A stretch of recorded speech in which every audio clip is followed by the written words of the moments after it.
A health update from New York Congresswoman Alexandria Ocasio-Cortez. Over the weekend, the Congresswoman posted on social media that she finished her egg retrieval process. Here is AOC after the procedure.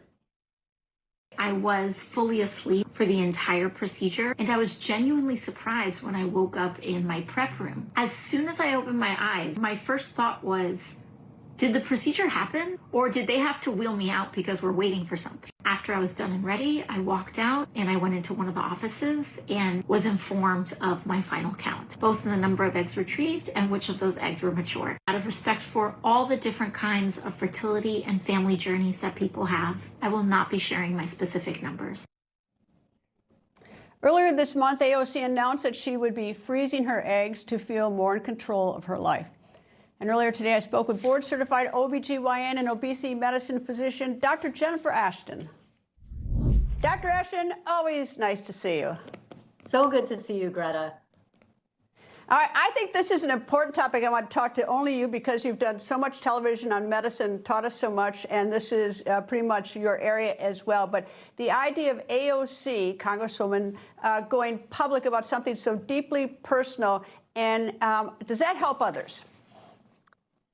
I think in general, it always helps the greater good when someone with a platform comes forward to address a personal health or medical issue.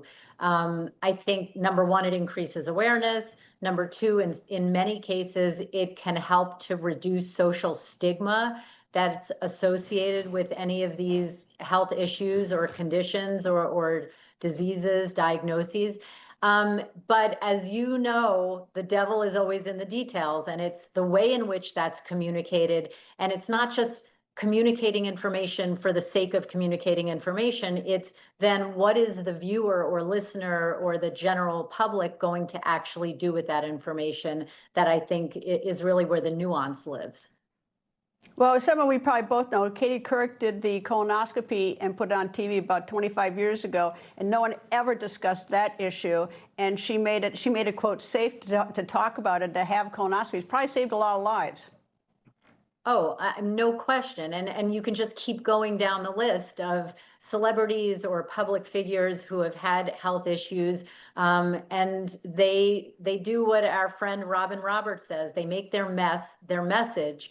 And in doing so, 100%, it saves lives in many, many cases. So I think overall, I'm kind of a glasses half full type of person. I think generally it's a good thing. How long can you freeze your eggs? Is there a limit to how long these eggs can be frozen? Nope, they can really stay in cryopreservation, AKA on ice, indefinitely. But when you think about how far the technology, it's called assisted reproductive technology, or ART, has come over the last 20, 30 years, 40 years, this is now much more mainstream. It still needs to be more accessible in terms of cost. You know, one egg freezing cycle runs between $10,000 and $15,000, and then there's a much less expensive cost to keep those on ice, keep those cryopreserved in the tank indefinitely, much more on the order of $100 or a couple of $100 a year. You know, but 20 years ago, this was much more expensive. It was much more experimental, and it was whispered about. It wasn't spoken about as much. If it costs 10 to 15,000 each time you try to retrieve eggs, about how many of these, playing the odds, or can't you do that? How many retrievals do you have to do in order to have success down the road? So you just asked literally the million-dollar question in the sweet spot of this issue, Greta. First of all, you use the word odds, which is really important because this is a probability game. It's not an insurance policy. There are a lot of variables there, but the big ones are the woman's age at the time when she donates. Okay, and then remember, it's not just a matter of how many eggs, which can vary from 7 to over 20 per retrieval, again, based on the woman, her age, et cetera. It's the probability of getting one live birth down the road. And that number for all comers, women of all ages, hovers around 28 to 30%. So it is not a guarantee that you will take a baby home from the hospital, but it does increase the odds. And I think that women need to be aware of that. I think that the way I like to phrase it is this shifts the paradigm from talking about infertility, which is a problem that needs to be solved, to one of talking about fertility and being more proactive about that down the road. And I am thinking / hoping that that's the stage we're finally in right now, which is a really good thing for women's health. In terms of if you can afford it, if it's something that's right for you and it's something that's within your religion, your ethics, or whatever it is there any risk to the mother to retrieve them?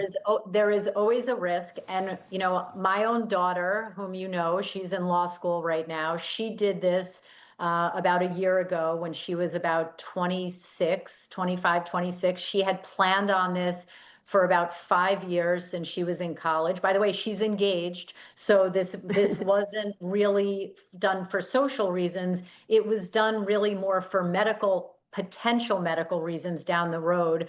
You know, I think that when women consider doing this, they need to realize that it may or may not be needed. It's an option. It's one of the things at their disposal. And I kind of put it under the same category as collecting umbilical cord stem cell blood at the time of delivery. You know, this is now an option for many people. By the way, a lot of employers are covering it.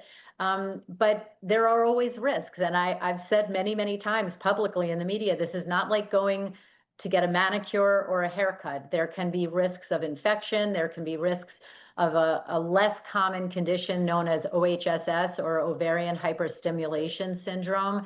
You know, there can be risks of bleeding when the doctor goes and does the egg harvest or retrieval procedure. So, you know, women need to be aware of that. It's all about risk benefit and how much risk is appropriate or acceptable based on the possible benefit that woman might be getting in the future. One quick last question is, as you grow older, do you have less eggs? So you're going to have to probably have more retrievals to get that optimum amount to beat the odds? Yes, of course. Egg number and egg quality goes down with age, you know, pretty dramatically. Starts really at age 30, believe it or not. So mid to late 20s, you know, if you had to say an ideal window of time, it would be the decade in a woman's 20s, where she would consider doing this. And, you know, I actually think that we're going to rapidly be at a time where OBGYNs or family practitioners, nurse practitioners that are seeing women for their well visits could potentially be held medical legally liable, to delve into your lane a little bit, if they fail to counsel a woman that elective egg freezing is an option. I think that's the place where we're kind of at right now, that it's more mainstream, it's more affordable, and fertility is being affected by a host of factors, not just social and behavioral and choice, but environmental factors. And that if a woman gets to a point where she is unable to use her own eggs and have a baby, I think that there will be someone, it's only a matter of time in the legal system, that looks back and says, why didn't your doctor counsel you about this as an option? And ultimately, again, I'm very anti-medical legal litigation, but I think the fact that we're at a place where it is more of the well-woman dialogue and conversation is really a good thing. Dr. Jennifer Ashton, always nice to see you. Of course, you're my friend. I call you doctor, but you're my friend too. Anyway, you're my thank friend, you very much. Always happy to be on with you. It's always nice to have you. Thank you. People think news just happens. It doesn't. It happens because there's someone there to capture the moment, to explain it and share it. That's my job. I go where news breaks and give you the facts. Join me for The Record on Newsmax.